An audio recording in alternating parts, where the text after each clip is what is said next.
और वही गीता का उपदेश युधिष्ठिर को दिया और कोई उसका प्रभाव नहीं रहा। और प्रभाव कैसे हुआ कि उसी उपदेश को जब पितामह भीष्म ने दिया तो युधिष्ठिर का मोह खत्म हो गया।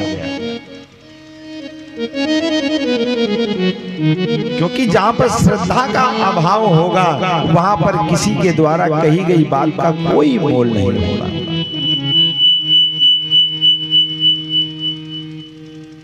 अब दो मित्र थे और जिसमें एक मित्र अंधा था और एक मित्र ठीक था। दोनों एक साथ में रहते थे। एक बार उसको निमंत्रण आया, कहा भैया दोनों भाइयों को आना है। बोले भैया कैसे आएंगे? बोले हम तो नहीं जा पाएंगे और ऐसा करो आप चले जाओ। तो जो अंधा नहीं था वो तो गया निमंत्रण के लिए और निमंत्रण में बढ़िया सुंदर सा भोजन पाया। भोजन पाने के बाद लास्ट में उसको जो है सुंदर सी खीर खिलाई गई। अब उसने खीर खाया, अब लौट करके आया और उसने कहा भैया आप निमंत्रण कराए? बोले हाँ। बोले क्या क्या था उसमें जो है? तो अब उसने कहा कि भैया हम गए वहां पर तो पहले तो हाथ पैर धुलवाए गए, फिर भोजन करवाया गया। बोले भोजन में क्या था? बोले पूड़ी सब्जी छोला पुलाव रायता सब। बोले अच्छा। बोले और लास्ट में जब चले तो इतनी बढ़िया सी खीर आई कि अब हम आपको क्या बताएं। अब जैसे ही खीर का नाम सुना तो बोला अच्छा। अब उसने कभी खीर खाई नहीं थी तो बोला अच्छा भैया ये खीर कैसे होती है? तो उसने बोला दूध होता है और दूध में चावल पड़ता है, चीनी पड़ती है और बढ़िया सी खीर बन जाती है। कैसी होती कैसी है? हमने कहा सफेद सफेद होती है। अब भाई वो कैसे बतावे भाई, अंधे आदमी को कैसे बतावे? तो उसने प्रयास किया समझाने का। अब उसको अपने मित्र पर थोड़ा सा विश्वास की कमी थी, यही मान लेना चाहिए था कि सफेद सफेद होती है। बात कहता भैया सफेद सफेद होती है। बोले सफेद कैसा होता है? अब वो तो जन्म से अंधा था। बोले सफेद कैसा होता है? सफेद होता है दही जैसा, दही जैसे सफेद होता है। बोले भैया दही कैसा होता है? अब वो कैसे बताए दही कैसा होता है? तो उसने कहा दही होता है बगुला के जैसा। बगुला होता है ना सफेद, तो दही होता है बगुला के जैसा। अब उसने कहा कि भैया बगुला कैसा होता है? तो उसने ऐसा हाथ किया और ऐसे कहा, बोला बगुला ऐसे होता है। अब उसने जैसे ही ऐसे हाथ से करके देखा, बोलो बगुला ऐसा होता है? बोला हम नहीं खाएंगे, हमारे गले में फंस जाएगा। तो उसने कहा ऐसी हम खीर नहीं खाएंगे, हमारे गले में फंस जाएगी। विश्वास की कमी थी। तो कहते हैं भैया सबसे पहले विश्वास करो। भक्ति की दूसरी धारा है संबंध। परमात्मा से संबंध बनाओ। बोले कैसे संबंध बनाए? देखो मैंने अभी स्तुति में एक बात कही थी, अगर आप ध्यान से सुने हो। भक्त कहता है भगवान से इस संसार में बहुत सारे नाते हैं। पिता पुत्र का संबंध है, भाई भाई का संबंध है, भाई बहन का संबंध है, गुरु शिष्य का संबंध है। कहता है तो ही मोहि नाथ अनेक मानिए जो भावे। वो स्वामी जी यही बात कहते हैं कि तो ही मोहि नाथ अनेक मानिए जो भावे। जो आपको अच्छा लगे वो संबंध बना लीजिए, और आप जो भी संबंध बनाएंगे उसमें हित मेरा ही है। तात मात गुरु सखा सब विद हित मेरो। चाहे आप पिता पुत्र का संबंध बनाए उसमें भी मेरा हित होगा, माता और पुत्र का संबंध बनाए उसमें भी हित मेरा होगा, गुरु और शिष्य का संबंध बनाए उसमें भी हित मेरा ही है। तात मात गुरु सखा सब विद हित मेरो, हर प्रकार से हित मेरा ही है। तो इसलिए परमात्मा से संबंध बनाओ। अब हमने लड्डू गोपाल को अपने घर में स्थापित किया तो हमारा संबंध होना चाहिए, चाहे हम पुत्र का संबंध बनावें या उनको अपने पूर्वज की दृष्टि से, परमात्मा की दृष्टि से देखें या अपना सखा माने, जो मन में आवे। अब ये तो हमारे ऊपर है। त्वमेव माता च पिता त्वमेव, त्वमेव बंधु च सखा त्वमेव, त्वमेव विद्या द्रविणं त्वमेव, त्वमेव सर्वं मम देव देव। तो जो आपका मन भावे वो संबंध बना लो। अगर जो पुत्र मानती हो तो पुत्र की भांति सेवा करो मैया, और ध्यान रखो मेरे पुत्र ने सुबह दूध का भोग लगा कि नहीं लगा, भोजन का भोग लगा कि नहीं लगा। ऐसा नहीं केवल बस जो है अलमारी में बिठा दिया, सिंहासन पे बिठा दिया, ओम जय जगदीश हरे, और 4 मिश्री की डली सुबेरे और 4 मिश्री की डली शाम हो गई पूजा। असुख संपत्ति सब आवे, कष्ट मिटे तन का, ओम जय जगदीश हरे, ऐसी पूजा नहीं होनी चाहिए। परमात्मा से आपको मांगने की अगर जो आवश्यकता पड़ जाए तो आपका जीवन व्यर्थ है। वो तो सबके हृदय में विराजमान है, सबकी मन की बात जानता है। आदि मध्यांत हीनाय निर्गुणाय गुणात्मने सर्वेषामादि भूतानां भक्तानामार्तिनाशिने।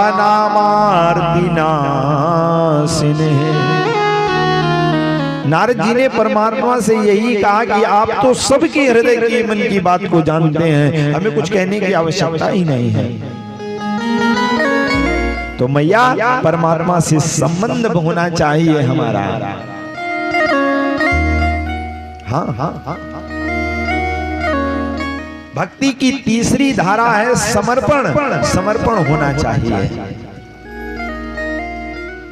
कि प्रभु जो कुछ भी है सब आपका है। बोले वो कैसे? बोले प्रातः काल उठे सबसे पहले हाथ में क्या आया? बोले चाय। वैसे चाय तो पीना नहीं चाहिए,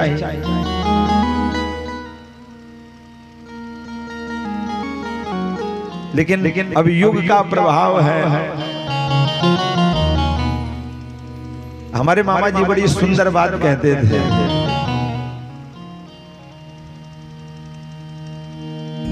और संयोग से इस ठाकुर द्वारा में यहाँ पर उन्होंने कथा भी कही थी आज के बहुत वर्षों पूर्व। पूज्य पाठ स्मरणीय श्री ऋषि किशोर मिश्र जी ऊगू के निवासी थे, इटावा में उनकी कर्मस्थली रही, वहीं पर रहे, और संयोग से हम उन्हीं के भांजे और उन्हीं के साथ में पढ़े और आगे बढ़े, उन्हीं का आशीर्वाद। तो वो एक बात बड़ी सुंदर कहते थे कि राम राज में दूध दही, कृष्ण राज में घी, कलयुग में चाय बेटा फूंक फूंक के पी।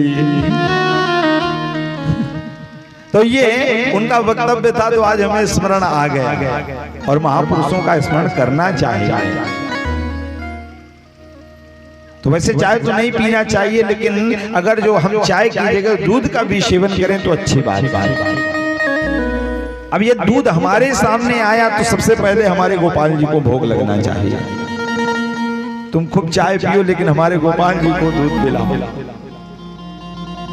गोपाल जी को भोग लगाएं। और देखो भोजन आया, भोजन का भी भोग लगाएं। समय पर उनके पास जल का पात्र रखें। जब इस तरह से मैया आप उनकी सेवा करेंगे, उन पर आप समर्पित हो जाएंगे, तो वो गोपाल एक दिन आप पर निश्चित कृपा करेगा।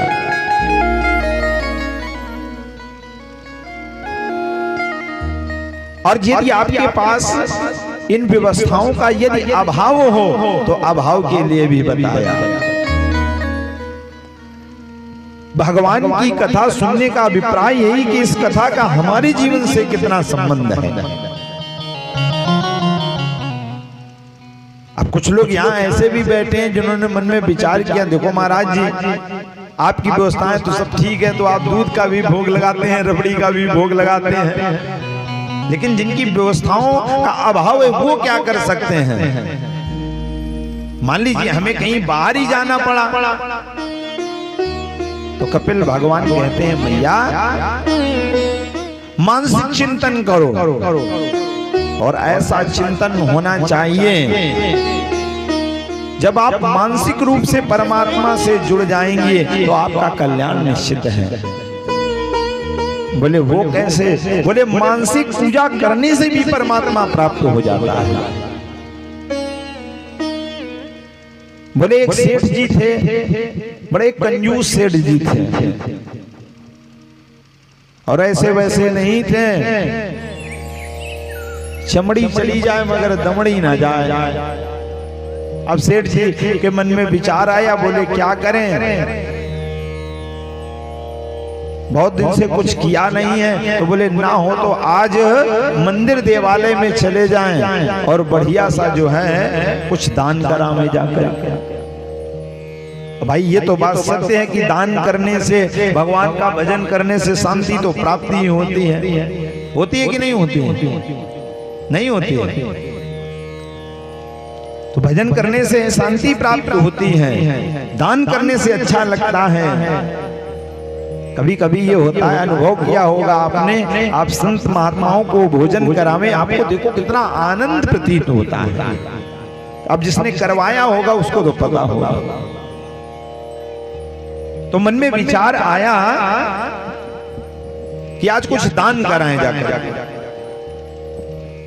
तो मन में भाव आया कि लाओ दान करावे जाकर के।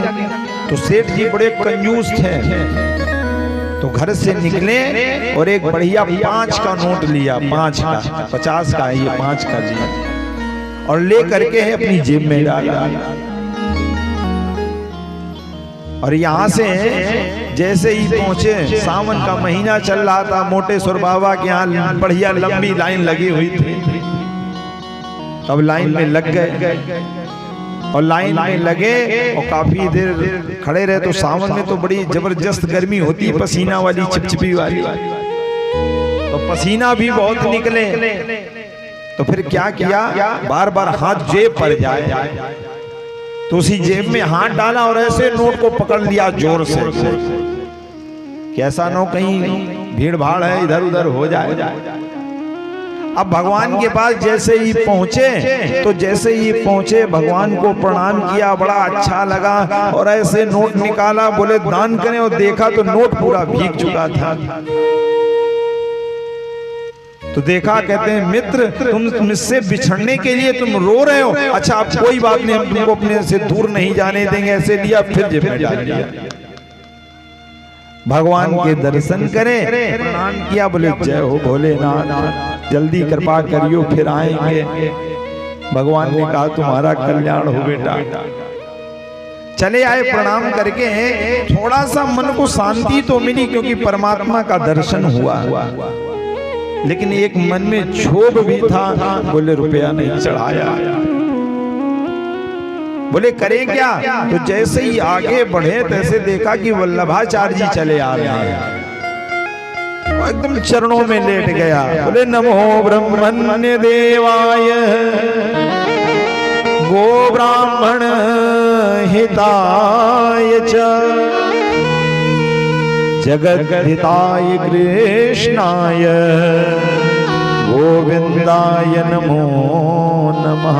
बोले प्रभु आपका दर्शन हो गया, बड़ी दिव्यता हुई, आपने बड़ी कृपा करी हमारे ऊपर। हाँ गुरु जी, अब गुरु मिल गए तो मेरे जीवन का अंधकार दूर हो जाएगा। गुरु जी कृपा करो। वल्लभाचार्य जी बोले बताओ। बोले गुरु जी ऐसी पूजा बताओ कि जिसमें परमात्मा का दर्शन हो जाए, बढ़िया पूजा भी हो जाए, लेकिन बस एक शर्त है। बोले क्या? बोले रुपया ना लगे, रुपया नहीं लगना चाहिए। अब गुरु जी समझ गए कि कंजूस आदमी ऐसी बात पूछेगा। बोले ठीक लाला, हम एक तुमको पूजा बताएंगे, पूजा भी हो जाएगी, पैसा भी जितना चढ़ा देना, लेकिन कोई तुम्हारा पैसा नहीं लगेगा। बोला ऐसा कैसे है? और जैसे पैसे का नाम सुना कि चढ़ जाएगा तो फिर फ्यूज हो गया जो है। बोले गुरु जी बताओ। अब गुरु जी ने बताया, देखो लाला ऐसा करो, प्रातः काल घर जाओ और घर जाकर के बढ़िया स्नान ध्यान करके कमरे में, अकेले कमरे में बैठ जाना। बोलो बैठ जाएंगे गुरु जी। और बैठ करके आंखों को बंद करना, और आंखों को बंद करने के बाद स्मरण करना कि मैं तो ठाकुर जी के मंदिर में गया, वहां मैंने बढ़िया जो है फूल माला चढ़ाई, बढ़िया मैंने वहां पर लड्डू का भोग लगाया, फिर मैंने कुछ पैसे भी चढ़ा दिए। और लाला जितना मन करे उतना ही चढ़ाना। बोले ठीक है। बोले पूजा भी हो जाएगी, पैसे भी चढ़ जाएंगे, तुम्हें शांति भी मिलेगी और तुम्हारी जेब से रुपया भी नहीं लगेगा। गुरु जी कृपा कर दी आपने। और सवेरे गया, बढ़िया गंगा जी स्नान करके आया और आकर के कमरे में बैठ गया, आंखों को बंद किया। बोला मैं तो ठाकुर जी के मंदिर गया, वहां पर मैंने फूल माला चढ़ाई, धूप बत्ती जलाई, लड्डू का भोग लगाया, प्रसाद चढ़ाया, पंडित जी को भी दक्षिणा दी और हमने भी प्रणाम किया और चले आए। पूजा हुई 5 मिनट की, और 5 मिनट बाद जब आंखों को खोला तो एकदम चकाचक बढ़िया, उसको शांति भी मिल गई और पैसा भी नहीं चढ़ा। सबसे समस्या तो पैसा की ही थी। दूसरे दिन समाधि में बैठा, समाधि हुई 10 मिनट की, फिर अब की बार उसका विधान बढ़ गया। बोला अब की बार हम ठाकुर जी के मंदिर गए तो वहां पर मैंने जो है उनको स्नान भी करवा दिया, सुंदर वस्त्र भी पहना दिए, फूल माला भी चढ़ा दी, धूप बत्ती भी चढ़ा दिया, माखन मिश्री का भोग लगाया, थोड़ा सा क्वालिटी बढ़ा दी जो है लड्डू की जगह, पैसे भी चढ़ा